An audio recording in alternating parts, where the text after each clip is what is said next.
Well, hey, Team Healthy. You know that I like to bring some good and informative guests on our broadcast here today. And I'm sitting here in hot Texas, and we have somebody in beautiful sunny California, Southern California. We've got Natalie Jambazian, who's the author of the book Detoxing from a Narcissist. Great title, great subject. Natalie, thank you so much for being with our group here on the Surviving Narcissism. I'm so pleased that you're joining us here today. Thank you so much, Les, for having me. I appreciate it. Well, let's get a little bit of a background of how you got to the place that you are. You're a licensed marriage and family therapist there in Southern California, and obviously you specialize with the treatment with individuals dealing with narcissism. How did you get into this field of study, and then how did you get into your particular specialties? Consider myself as an empath, and I always wondered like what field that I wanted to get into, and I thought mental health was the perfect route because I think everybody struggles with mental health one time or another in their lives, and I just kind of took a risk and went to school and graduated with my licensed marriage and family therapist license, and it was the best decision I've ever made. The reason I got into narcissism is because I experienced narcissistic relationships myself. So after kind of talking to my own therapist and evaluating my patterns and my toxic relationships, really that is the reason why I got into this specialty. I realized that there's so many people out there that really need the help because not every therapist is able to understand what survivors go through. So I feel like it was a calling for me, and I'm so happy that I have the chance to help others as well recover and heal. Well, as a therapist, obviously, way back when I was in graduate school, it was a long time ago. I had a professor that said, "Now, Les, you're not going to be able to help anyone beyond where you yourself are able to go." Yep, And it was kind of his challenge, and kind of what you're talking about. For those of us who are in the field, we have to take some inventory about who we are, don't we? And you got to practice what you preach, so to speak. And so, absolutely. yeah. Yeah. And when we talk about narcissism, we're talking about the human condition, and, the healthy versus unhealthy. Um, Hmm. you've just written a book, and the book is entitled Detoxing from a Yep, Narcissist. it's right Okay. here. There you have it right there. My baby right here. It is, when did it come out? What was the actual release date? It was actually on Narcissistic Abuse Awareness Day. Oh, And okay. yeah, so it In was June. June 1st. Okay. That's when we released it. Good timing. Yeah. Okay. Now, obviously, when we're talking about detoxing from anything, then it means that there's a toxicity that you've been exposed to. So, Natalie, when you're talking about that toxic narcissistic person, what kind of things do we see from that person? What initiatives do they tend to take that make them such? I think when it comes to narcissism, it's a spectrum. So there's people higher on the spectrum on toxicity and lower on the spectrum with toxicity. It really depends.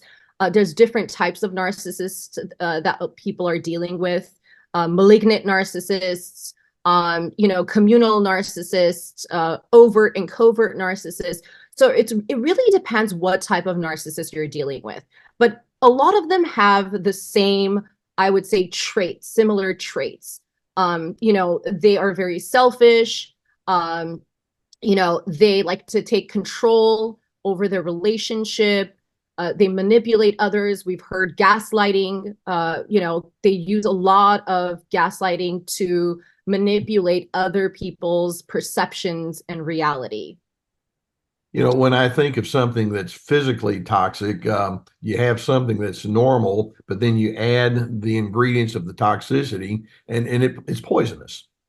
Okay. Yeah, and over time, speaking of toxins, over time, the survivor's body is filled with so much, I would say, unhealthy issues. And speaking of toxic, the reason why I came up with detoxing from a narcissist is it's like how people are how people have substance use issues, right? And they go to rehab and they detox from whatever they're addicted to for 30, 60, 90 days, right? It's the same thing in a Yeah. toxic narcissistic relationship. It takes time for the mind and the body to detox from the toxins that they've been experiencing for years and years. Exactly. Yeah, and the older you get, the more you realize sometimes the toxins will stay on the inside of you for quite some time. You can go for a long period of time and you're doing real well, but then boom, something happens and it triggers you. Mm-hmm. Um, you Yeah. know, Natalie, in preparation for our interview, I just jotted down some words that I think of when I think of toxicity: malicious, hostile, humiliating, demeaning, Mm-hmm. requiring your subjugation, then refusing to be held accountable. I'm the law and don't you forget it. Lots of Yep. projection from that person to the one receiving it. I'll see in you what I don't want to come to terms with inside myself. Does all that sound pretty familiar to you? Absolutely. I think one of the deepest issue that narcissists have is deep down inside, they're very insecure. So they put on a mask, and that mask is what you just described. I'm not taking responsibility. There's nothing wrong with me. It's you, not me. You have the issue. You're crazy. You're the problem. Yeah. What can you think of just some? I know it's kind of hard to say in a single way, but any examples of individuals you've talked with who will tell this is what I experienced, and this is what it was for me inside of my home or in my primary relations? I came up with the 12 stages to recovering from narcissistic abuse because I realized that all of survivors were going through these stages. Okay. And one of the things that happens with survivors is they realize something's wrong in my relationship. This is not right. And they research or they'll ask a therapist and they realize their partner is a narcissist. So once they realize this and they understand narcissism, there's this like self-awareness that kicks in, and you can't remove that self-awareness at that point. There is a bit of grief and loss that comes up with survivors. The loss of what that relationship could have been, the loss of years and years of being in an abusive relationship, the grief of, letting go of a narcissistic relationship, especially when you have kids. I think that a lot of survivors feel guilt and shame when it comes to leaving their partners, especially when they have kids, right? I'm sure you've heard of this. I don't want to leave that, I don't want to leave my partner because of the kids. But I don't want really, that my kids to have to be there without me being a buffer. Hey, yep. in fact, you saying that brings up a thought that one of my pet peeves is people say, well, just go no contact. Well, actually, if Hmm. you can, that would be nice. But Yeah. when we're dealing with toxic narcissists, there's not a one size fits all kind of thing, is there? No. In terms of way to deal with it. So, and when you talk about, for example, going through grief and loss, it's different based on the length of time and who that person is, and then, like you say, who's attached to you, and then you want to get away, but sometimes you're too stuck to them. There's a bonding that's there Trauma via bond. other Yeah. individuals. So it's not just something that lends itself to simplistic solutions, is it? No, it's definitely more complicated than that. I come from a very non-judgmental place when I work with my clients. A lot of clients, actually, there is research that says that a survivor goes back to their toxic relationship 7 times before they leave. Wow. I think it's a little more, but that's the research. 7 times they go back to Yeah. their unhealthy relationship before they decide to leave. And every survivor has a tolerance level. Yeah. And unfortunately, a lot of them have a higher tolerance. But once we build on that self-awareness and they recognize who they're dealing with, they recognize the narcissist would not change. They either choose to stay and work on some coping mechanisms, or most of the time they choose to leave when they realize that this person doesn't change. And in order for a narcissist to change, they have to hit rock bottom, whatever rock bottom that means for them. Otherwise, they don't see a problem in their personality, so they don't change. Yeah. And then if you're the recipient, that narcissist, as long as they're in charge, they're okay.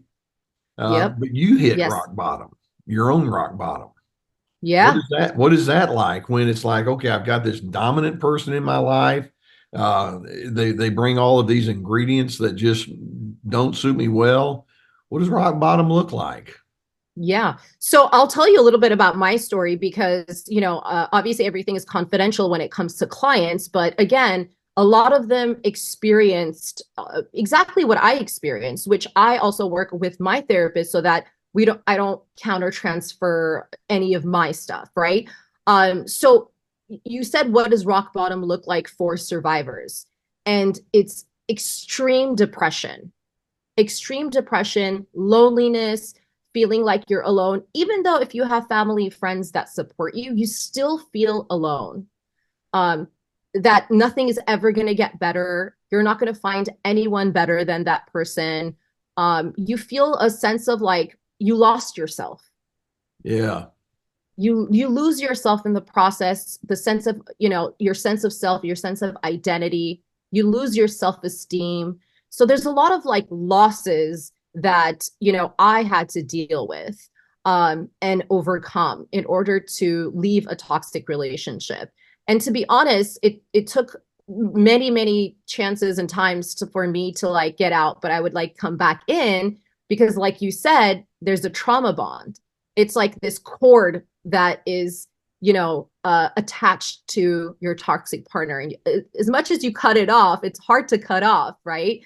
It's like you cut off a little, but it's not fully cut off. So I think it takes time to kind of rewire the part of your brain and your body that's so used to the toxins. And speaking of no contact, yes, not a lot of people are able to go no contact, especially people who have kids, but they could go minimal contact. So they use minimal responses when dealing with their ex partner. But when you don't have kids, it might be a little not easier, but different. But yeah, definitely. When you're cutting off your toxic partner because they come back, they hoover you in, they suck you back in, however they can, whether it's like love bombing you with simple gifts or cute little pictures to remind you of the good times. Yeah. That's really how they just kind of suck you back in the relationship. It makes you wonder, 'cause as one of the things you mentioned in your book is it's so necessary to understand the mind of the narcissist and where they're coming from. If they're going to be controlling and demeaning and angry toward you, why in the world do they want you to come back anyway? Because but they seem to have all these negative thoughts towards you, but it's like, no, you can't leave me. What's going on with that? It's an ego boost for them. When you come back, it's like they got you again. So, because they're so insecure, when they try to suck you back in and you come back, it kind of enables the narcissist to be just the way they are. It's another reason to take control. And to be honest, they probably don't have another supply, right? So if they were talking to someone else or if they were cheating on you with someone else, um, they just everybody's a supply to them. It's not real authentic relationships, so they're always trying to find a supply and it's never enough for them. Yeah, and that's so essential for people to understand.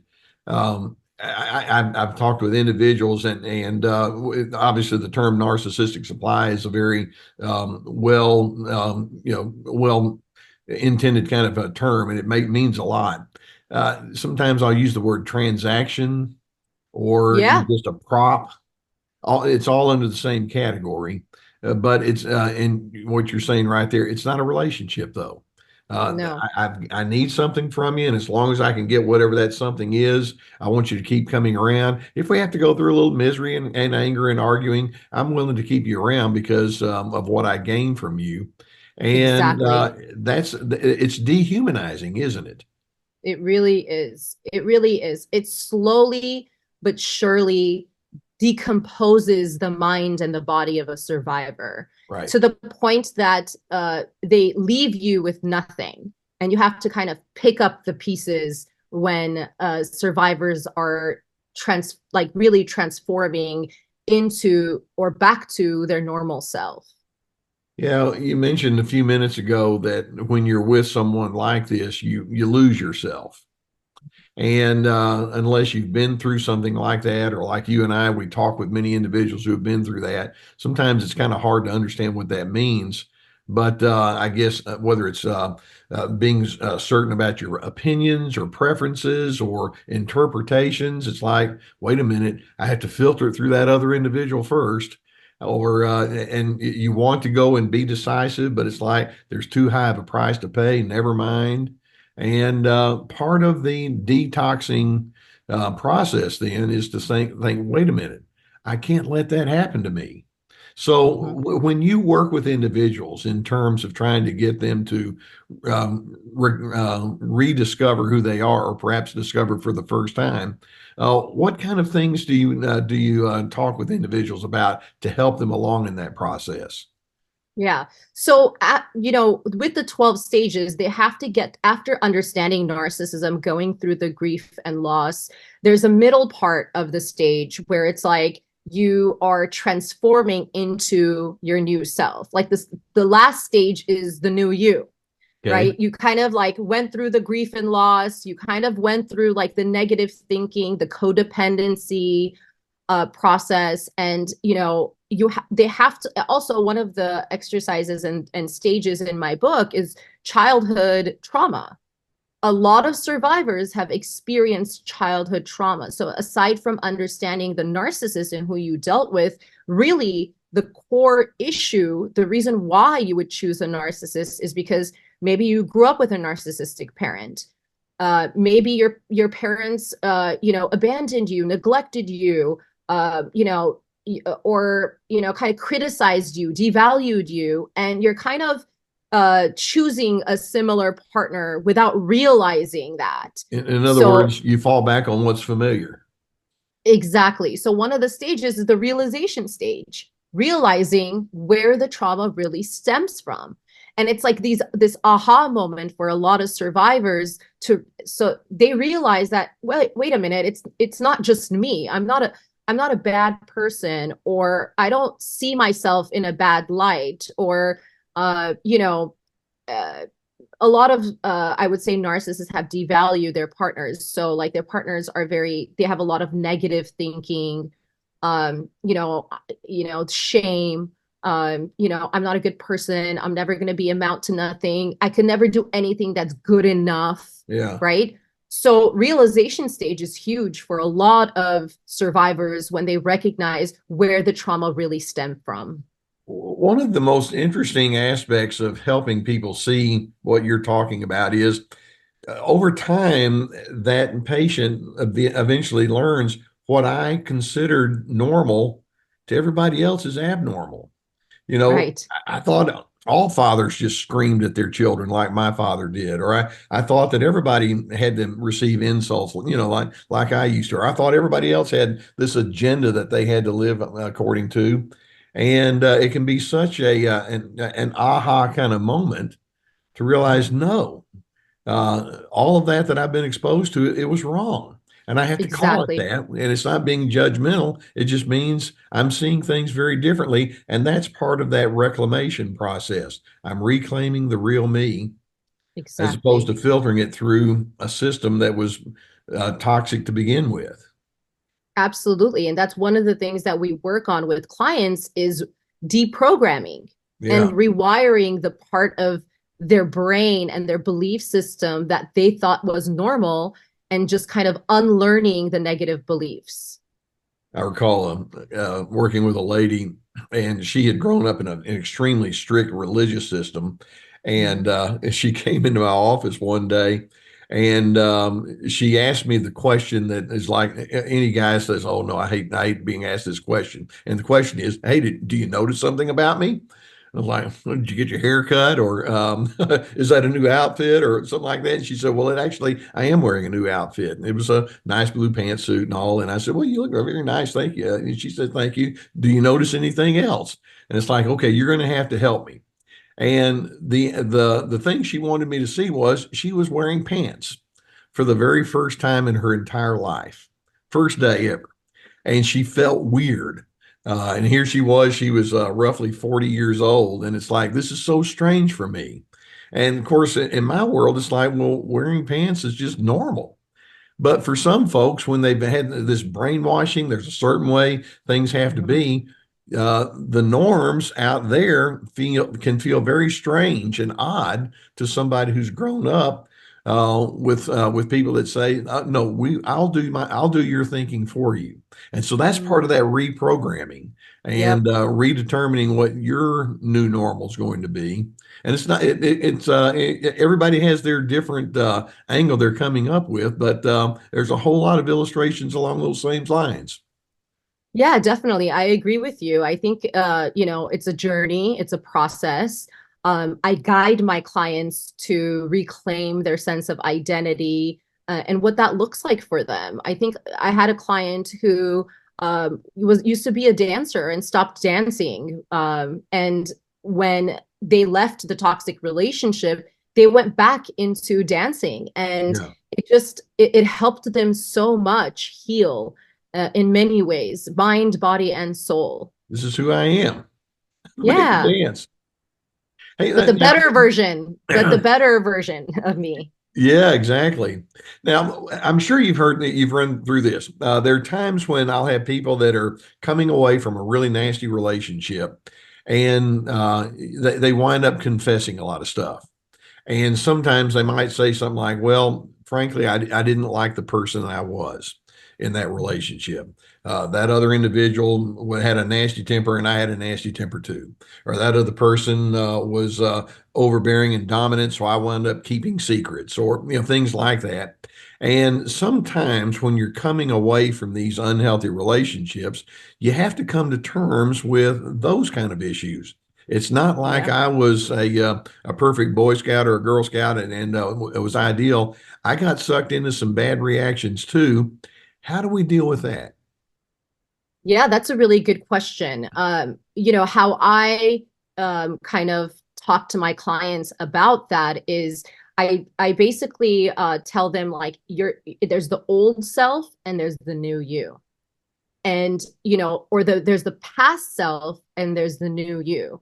And what I do with my clients is called the Gestalt therapy work, where I situate seats. And if they're in person with me, they sit on one seat, which is the new you, and the Okay. other person would be the old self.